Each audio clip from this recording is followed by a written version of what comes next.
नमस्कार साहब, संदेश से मैं अनिल कौशिक। न्यूज अपडेट 7 बजे कार्यक्रम बादरा आसपास में आप सभी दोस्तों का स्वागत है। दोस्तों, कार्यक्रम की शुरुआत हमेशा की तरह मुख्य खबर से करते हैं और आज भी हम बात करने वाले हैं बादरा आसपास खबरों की, देश प्रदेश की प्रमुख खबरों की अपडेट, मंडियों के भाव, मौसम के मिजाज की जानकारी दोस्तों आज इस बुलेटिन में भी आपको देंगे। और आज हम कुछ ऐसे राजनीतिक रिकॉर्ड हम आपको बताने वाले हैं जो बादरा विधानसभा क्षेत्र से जुड़े हुए हैं। कुछ अजब गजब और अनोखे रिकॉर्ड जिससे संभवतः आप अनभिज्ञ हो। बेशक उम्र दराज और बुजुर्ग हमारे जो दर्शक है उनको पता हो, युवा पीढ़ी इससे अनभिज्ञ हो सकती है। उनको जानने का हक है और उनको जानने की उत्सुकता भी होनी चाहिए। दोस्तों, हमारे क्षेत्र की ऐतिहासिकता के बारे में नॉलेज होना चाहिए और दोस्तों उसको हम विस्तार से बताएंगे। लेकिन सबसे पहले तो शुरुआत दोस्तों मुख्य खबर से ही करते हैं। और आज एक ज्ञापन दिया गया उपखंड महोदया को बजरंग सारण द्वारा जो चक्का जाम की चेतावनी दी गई थी एक प्रेस कॉन्फ्रेंस के माध्यम से बजरंग सारण ने, उसको लेकर आज एक ज्ञापन दिया गया लिखित रूप से। और उसमें क्या मांग थी हम आपको विस्तार से बताएंगे। लेकिन 13 फरवरी को डुंगराना गांव में चक्का जाम के साथ फसल बीमा क्लेम जो आया था दोस्तों 2021 का स्टेलाइट आधारित फसल बीमा क्लेम आया था, जिसमें एक प्रकार से किसानों के साथ धोखा जैसा अनुभव हुआ। और दोस्तों पूरी बादरा क्षेत्र में जहाँ जहाँ ये बीमा क्लेम आया, बहुत कम सीमित नाम मात्र सी राशि जिसको हम ऊंट के मुंह में जीरे के समान कह सकते हैं। और उसमें बजरंग सारण ने जो बताया था 220 करोड़ से अधिक का घोटाला, किस प्रकार बीमा कंपनी और प्रशासन की और स्थानीय विधायक की, सीधे सीधे विधायक बलवान पूनिया का नाम लेते हुए उन्होंने आरोप लगाया कि मिली भगती के साथ ये जो बहुत बड़ा घोटाला है उसको अंजाम दिया गया है और उसकी उच्च स्तरीय जांच की मांग की गई है। लेकिन आज ज्ञापन में क्या कहा है बजरंग सारण ने प्रशासन से, रबी 2020 का जो बीमा राशि बकाया है जो अभी तक नहीं आई है दोस्तों, वो बीमा राशि जल्द से जल्द जारी करने की मांग की गई है। 2021-22 का भी बीमा क्लेम जल्द देने की मांग इसमें की गई है। और जो 2020 का उससे पहले का बीमा क्लेम भी बकाया है कुछ किसानों का, वो भी बीमा क्लेम देने की मांग की गई है। ई मित्र पर दोस्तों कटी हुई पॉलिसियों के रजिस्ट्रेशन को जो है वो उसका निस्तारण करे, क्योंकि उसको वहाँ एक प्रकार से रिजेक्ट बताया जा रहा है, ऐसा आरोप बजरंग सारण ने लगाया है। तो क्यों उन पॉलिसियों को रिजेक्ट बताया जा रहा है जो कटी हुई पॉलिसी है? ई मित्र पर इसकी जानकारी अगर आप लेना चाहें तो ऐसी जो है वहाँ से रिपोर्ट आपके सामने आती है। और जिन पॉलिसियों का आधार संख्या और पटवार सर्कल गलत चढ़े हैं उन खाता संख्या आदि का निस्तारण करे जल्द से जल्द। तो ये प्रमुख रूप से मांगे हैं और सीधा कहा गया है कि 13 फरवरी तक अगर हमारी ये मांगे पूरी नहीं होती है तो चक्का जाम हमने ऐलान कर दिया है, घोषणा करती है, वो यथावत है और वो चक्का जाम डुंगराना में अब होकर रहेगा। तो दोस्तों देखते हैं किसान अब एक प्रकार से जो 2021 के फसल बीमा क्लेम को लेकर जो एक किसानों के साथ छलावा जैसा हुआ है, क्रॉप कटिंग आधार पर फसल बीमा क्लेम देने की मांग थी, जो धरने पुरों में लगे थे, लेकिन उनको स्टेलाइट आधारित जो बीमा क्लेम है वो जारी किया गया, जो बहुत कम और नाम मात्र, जैसा कि हमने कल भी आपको बताया था, रावतसर नौर का बादरा से कहीं 3 गुना ज़्यादा बीमा क्लेम आया है। और ये पहली बार है, मात्र 55 करोड़ का ही बादरा का बीमा क्लेम है वो आया था। और दोस्तों इसके अलावा कांग्रेस की भारत जोड़ो यात्रा आज अचानक रोक दी गई है और कांग्रेस ने कहा है कि सुरक्षा बंदोबस्त पर्याप्त नहीं होने के चलते हमने ये यात्रा रोकी है। राहुल गांधी का ये बयान था, जिसके जवाब में बीजेपी ने कहा है कि राहुल के सारे आरोप निराधार और झूठे हैं। वहीं जम्मू कश्मीर पुलिस ने कहा है कि सुरक्षा का कोई इश्यू नहीं है। सीआरपीएफ की 15 और पुलिस की 10 कंपनियां सुरक्षा में तैनात थी और क्या सुरक्षा उनको चाहिए। पुलिस ने ये सारे आरोप झूठे बताए। और दोस्तों इसके अलावा अब इसमें भी राजनीतिक होने लगी है और किस प्रकार से क्यों किन परिस्थितियों में यात्रा को रोका गया है इसका खुलासा तो जांच एजेंसियां ही कर सकती है। T20 क्रिकेट सीरीज का आज से फिर 3 क्रिकेट मैचों की श्रृंखला न्यूजीलैंड और भारत की प्रारंभ हो रही है। और आप जब समाचार सुन रहे हैं तो T20 मैच भारत न्यूजीलैंड के बीच में प्रारंभ हो चुका है। तो उसका क्या होगा, ये प्रथम T20 मैच है। 3 मैच खेले जाएंगे, एक दूसरा 29 जनवरी को खेला जाएगा और तीसरा अंतिम जो T20 मैच है वो 1 फरवरी को खेला जाएगा। उसके बाद में भारत और ऑस्ट्रेलिया के बीच में एक सीरीज होगी, श्रृंखला होगी। तो दोस्तों आज के लिए खबरों में इतना ही। अब हम आपको राजनीतिक के समीक्षा के तहत उन कुछ रिकॉर्ड के बारे में बताने जा रहे हैं दोस्तों जिनसे संभवतः आप अनभिज्ञ हो। और सबसे पहले मैं उस कड़ी में लूँगा भादरा विधानसभा क्षेत्र की सबसे बड़ी मत प्रतिशत की जीत किस विधायक के नाम है। 1952 में प्रथम विधायक जो भादरा के बने थे हंसराज आर्य, कांग्रेस की टिकट से वो विधायक बने थे। 13,363 मत उनको मिले थे। ये मत जो मिले थे वो 56.50% मत थे। और मत प्रतिशत के हिसाब की जीत अगर कहें तो ये भादरा विधानसभा इतिहास की सबसे बड़ी मत प्रतिशत जीत है। और भादरा विधानसभा की सबसे बड़ी मत संख्या की जीत जो है वो कौन सी है। 2008 में जब निर्दलीय जयदीप डूडी विधायक बने और बाद में सरकार में संसदीय सचिव भी वो बने थे। 76,071 वोट जयदीप डूडी को मिले थे और 35,275 वोटों की ये जीत थी दोस्तों। और 49.3% मत मिले थे जयदीप डूडी को, जो कि दूसरे नंबर पर हम भादरा विधानसभा में मान सकते हैं सबसे बड़ी मत प्रतिशत की। तो इसके अलावा दोस्तों बात करें भादरा विधानसभा की सबसे छोटी मत संख्या की जीत, वो 1998 में जब कांग्रेस की टिकट से संजीव बेनीवाल विधायक बने थे। आपको याद होगा 41,624 मत मिले थे। उनके साथ प्रतिद्वंदी जो उम्मीदवार थे वो लालचंद डूडी थे। 39,080 वोट लालचंद डूडी को मिले थे और जीत का अंतर मात्र 2544 वोट ही था।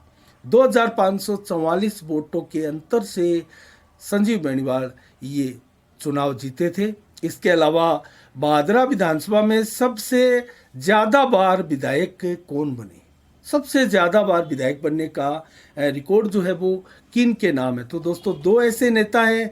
ज्ञान सिंह चौधरी 3 बार विधायक बने हैं भादरा क्षेत्र के।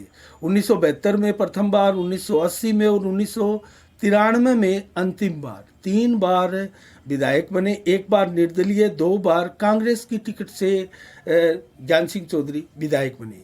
और दूसरे नेता हैं स्वर्गीय लालचंद डूडी जो कि 3 बार विधायक बने। 1977 में पहली बार, 1985 में दूसरी बार, 1990 में लगातार दूसरी बार और कुल तीसरी बार भादरा के विधायक बने। और तीनों ही बार उनकी पार्टियां अलग अलग थी। जब वो हारे तो पार्टी फिर अलग थी। तो पार्टी लालचंद डूडी ने हर बार यहाँ बदली थी और 3 बार वो विधायक बने। इसके अलावा दोस्तों अब बात करें भादरा को तहसील के स्थापना की। भादरा में तहसील की स्थापना कब हुई थी और उसको दर्जा तहसील का सरकार की तरफ से कब मिला था। तो पहले बात कर लेते हैं भादरा में तहसील की स्थापना कब हुई थी। 1772 में बीकानेर के महाराजा ने भादरा में तहसील की स्थापना की थी। लेकिन तहसील का दर्जा कब मिला था दोस्तों। भादरा को तहसील का दर्जा मिला था 30 मार्च 1947 को। भादरा राज्य का अंग बनी थी। तो 30 मार्च 1947 को भादरा तहसील का दर्जा मिला था। और इसके बाद में भादरा में सबसे पहले प्रथम बार रेलगाड़ी कब आई थी। दोस्तों बड़े रोचक ये बादरा के इतिहास से और इतिहास के पन्नों को खंगालते हुए ये कुछ सवाल हैं। तो रेलगाड़ी का प्रथम आगमन बादरा में कब हुआ था? 15/9/1928 को प्रथम बार बादरा में रेलगाड़ी का आगमन हुआ था। स्टेशन बनकर तैयार हो चुका था, लेकिन 15/9/1928 को पहली बार बादरा में रेलगाड़ी आई थी। और बादरा में सबसे पहले पोस्ट ऑफिस की शाखा कब खुली थी? ये भी रोचक सवाल है। और 1972 में ही पोस्ट ऑफिस डाकघर जो है बादरा में प्रथम बार खुला था।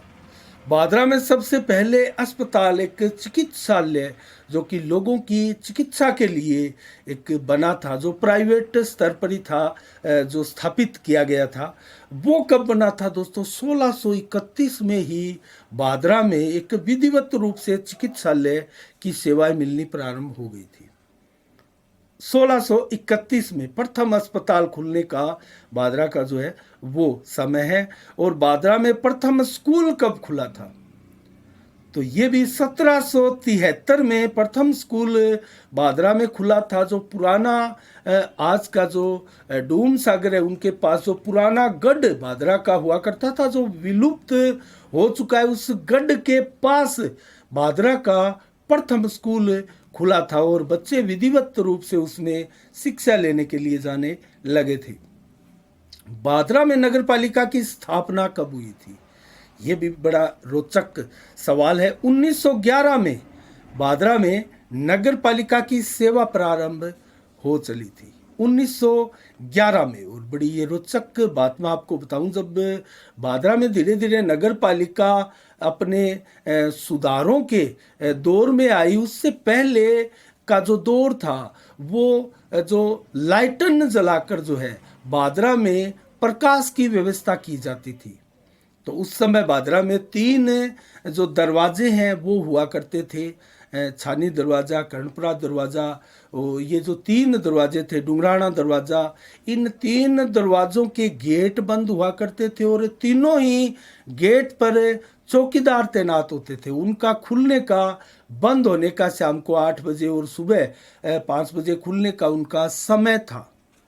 और शाम को 8 बजे के बाद में अगर कोई बादरा में प्रवेश करता था तो वो एक प्रक्रिया के तहत ही प्रवेश करता था। उसकी सारी प्रक्रिया जो है वो जो बादरा के उस समय के शासक थे उनके अधीनस्थ थी।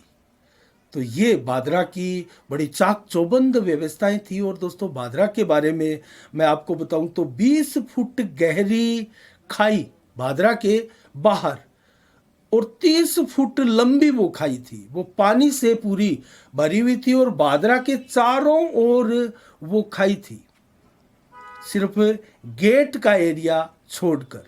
जहां से बादरा में तीनों ही दरवाजों से प्रवेश था वो एरिया छोड़ के बादरा के चारों ओर इर्द गिर्द ये खाई थी। और जो खाई खोदी गई थी उस खाई से निकली हुई रेत जो थी उसके जो मारवाड़ी में हम पाल जिसको कहते हैं, ऊंचा टीला जैसा बनाया गया था और उसके ऊपर 52 बुर्जें थी जिनमें सैनिक रहते थे और सैनिक बादरा की निगरानी करते थे। बादरा की तरफ आने वाले किसी भी संभावित खतरे को लेकर वो वहाँ चाक चौबंद अपनी जो पहरा है, अपनी ड्यूटी जो है वो संभालते थे। और कोई खतरे की दिशा में वो भीतर बादरा के शासक को इसकी सूचना पहुंचाते थे। बड़ी शानदार चाक चौबंद व्यवस्था थी। और बादरा का इतिहास ये है, एक मारवाड़ी में कहावत भी है बादरा के लिए कि बादरा कभी कोई बेल नहीं सका, मतलब बादरा को कोई हरा नहीं सका। अपराज्य रही बादरा, लेकिन ऐसा नहीं है कि बादरा एक बार दोबारा नहीं बसी हो। बादरा डूबकर कई बार बसी है। बादरा की स्थिति हमारी जो हथेली है उस प्रकार की स्थिति थी। बादरा की जो बसावट थी वो ढलान में और गहराई में थी, चारों ओर ऊंचाई की भूमि थी। तो कुल मिला के बादरा की स्थिति ऐसी थी, जो बस्ती थी वो नीचे की ओर थी, तो पानी की स्थितियां कई बार बादरा जो है उस कंडीशन में डूबी थी और पुनः बसी थी। कई जगह बादरा के इर्द गिर्द आपको जो कल्याण भूमि क्षेत्र आप देख सकते हैं, शोरा जो कोठी का एरिया आप देख सकते हैं रेलवे स्टेशन के पास, और धौलपालिया जाने वाली बादरा से जो रोड है उसके बीच में, और करणपुरा आदि यहाँ बड़ी थे बादरा की मानी जाती है। तो बादरा कई बार उजड़ी और बसी है, और हर बार बादरा को बसाने वालों का अलग अलग रिकॉर्ड है। तो कुल मिला के 300 साल अंतिम शासक के रूप में कांदल ठाकरों ने बादरा में राज किया था। ये एक इतिहास का पार्ट है।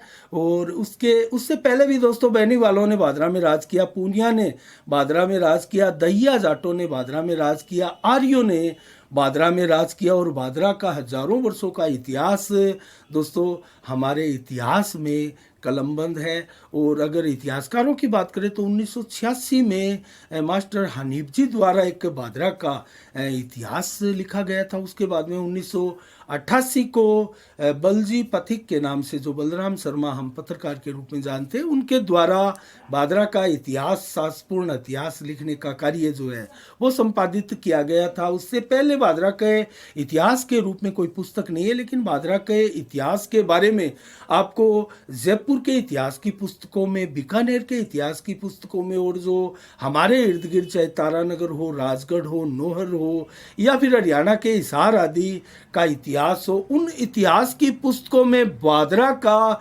आपको संपूर्ण विवरण मिल जाएगा। जैसे इतिहास के एक आईने में अगर देखें तो बादरा के अनेकों नाम हुए हैं, भद्रा, परिभद्रा और पोलीभद्र आदि, ऐसे अनेकों नाम बादरा के पूर्व में प्रचलित हुए हैं।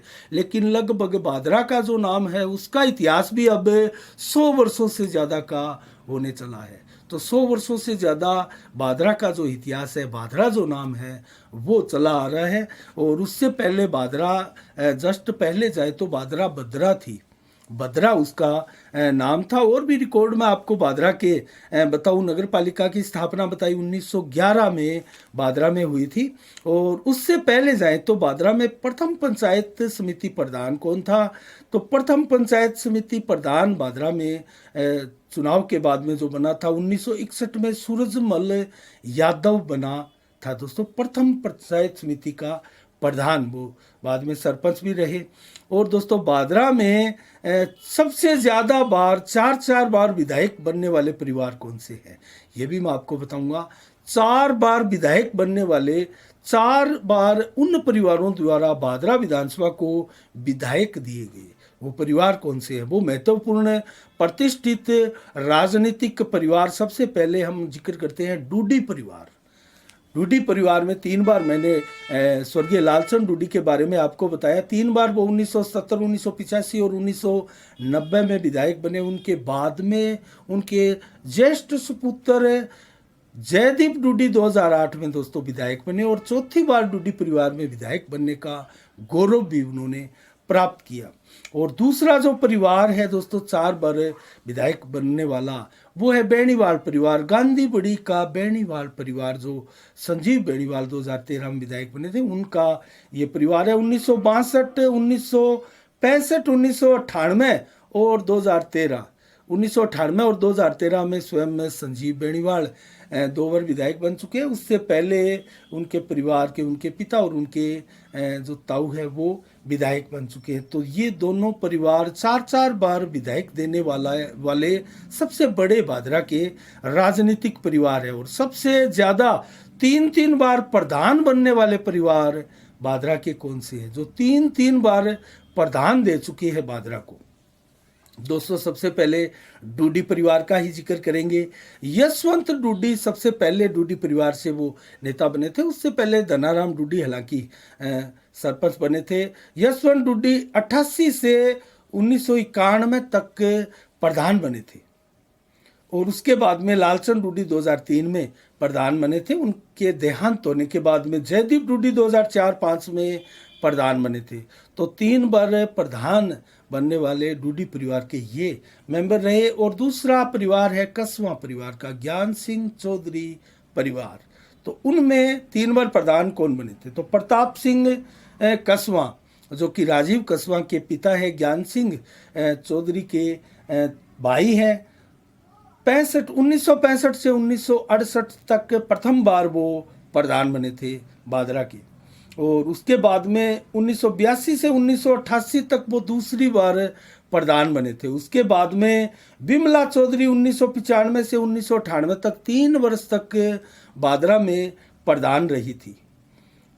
तो उस समय ज्ञान सिंह चौधरी कृषि राज्य मंत्री थे, विधायक बने थे बादरा में तीसरी बार, और निर्दलीय के रूप में विधायक बने थे। अब हम बात करते हैं दोस्तों बादरा के विधायक जो प्रधान भी बने हैं, ऐसे विधायक जो प्रधान भी बने हैं, बाद में चलकर प्रधान बने। हंसराज आर्य, जो कि प्रथम विधायक का भी गौरव बादरा की तरफ से उनको प्राप्त है, 2 बार वो बादरा के विधायक बने थे, वो प्रधान भी बने हैं। और दयाराम बेनीवाल, जो कि विधायक भी बने और प्रधान भी बाद में चलकर बने थे। लालचंद डूडी, जो कि विधायक भी बने और प्रधान भी बने। और जयदीप डूडी पहले प्रधान बने, उसके बाद में विधायक बने। तो ये एकमात्र जयदीप डूडी ऐसे विधायक भी हैं जो पहले प्रधान बने, बाद में विधायक बने। तो ये बादरा के कुछ रिकॉर्ड जो हमने आपके सामने आज रखे। संभवतः युवा पीढ़ी को इन कुछ रिकॉर्डों के बारे में पता ना हो, और एक क्षेत्र दर्पण के रूप में हमारी भी एक पुस्तक थी जो दोस्तों जो आने वाली थी इतिहास का, वो एक बहुत बड़ा पार्ट भी थी। कुछ शोध पूर्वक और कुछ इतिहास जो पूर्व के थे, या फिर चूरू बीकानेर आदि के इतिहास है, उनके साक्ष्य लेकर हमने एक सामूहिक एक इतिहास का संकलन किया था, जो किसी कारणों से बहुत लेट हम उसको लेकर हुए, और संभवतः आगे हमें इसका जो है प्रकाशित करेंगे, इसको उसका प्रकाशन जो है वो करने का प्रयास करेंगे।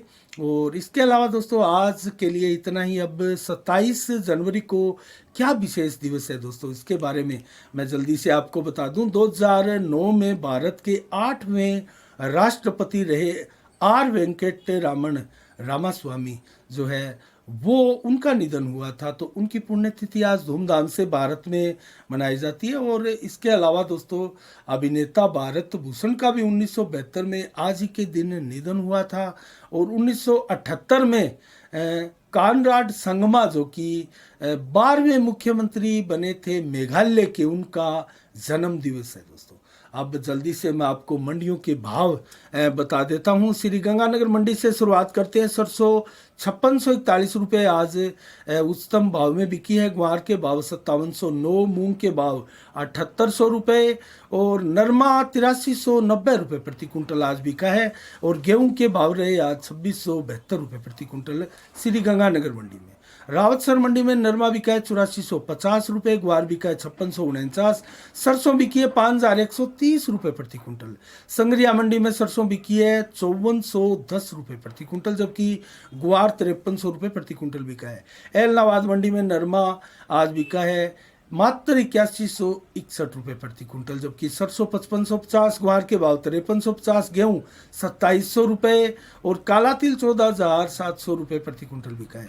सिरसा मंडी में नरमा 8188, कपास के भाव 9811, जबकि सिवानी और आज की अंतिम मंडी में भाव इस प्रकार रहे। ग्वार के 5800 रुपये, चना 4910 रुपये, सरसों 5300 रुपये, मूंग के भाव 7500 रुपये, मोठ 6400 रुपये, बाजरा 2260, गेहूं के भाव 2950, जौ 2850 रुपये, और तारा मीरा 4800 रुपये करीब क्विंटल बिका है। तो ये रहे मंडियों के भाव। मौसम का मिजाज आपको बताएं तो 27 जनवरी को 17 से 20 डिग्री टेम्परेचर आज दिन में रहा, और 11 से 14 किलोमीटर की रफ्तार से हवा चली। खास बात यह रही कि दोस्तों बादल बिल्कुल नहीं थे, आसमान आज बिल्कुल साफ रहा। रात्रि को भी आसमान बिल्कुल साफ रहेगा, 13 से 17 डिग्री टेम्परेचर रहेगा, और 14 किलोमीटर की रफ्तार से आज रात्रि को भी हवा चलेगी। तो बरसात की संभावना आज भी नहीं है। इसके अलावा 28 जनवरी कल कैसा रहेगा मौसम का मिजाज।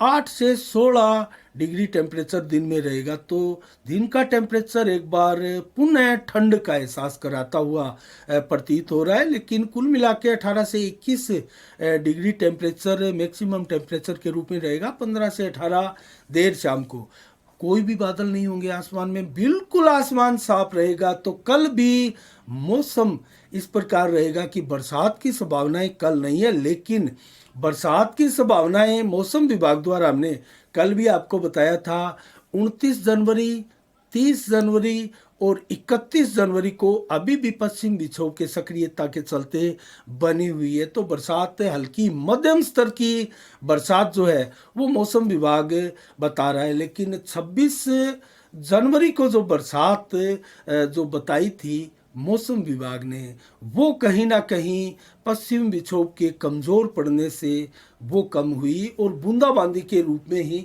सामने आई। तो दोस्तों ये रहा आज का बुलेटिन का मुख्य समाचार, और कल ठीक शाम 7 बजे फिर आपसे रूबरू होंगे नई खबरों के साथ, नई समीक्षा के साथ। तब तक के लिए आप अपना बहुत बहुत ख्याल रखिएगा। मुझे दीजिएगा इजाज़त। साफ संदेश से मैं अनिल कौशिक, नमस्कार। जय भारत, जय जय राजस्थान।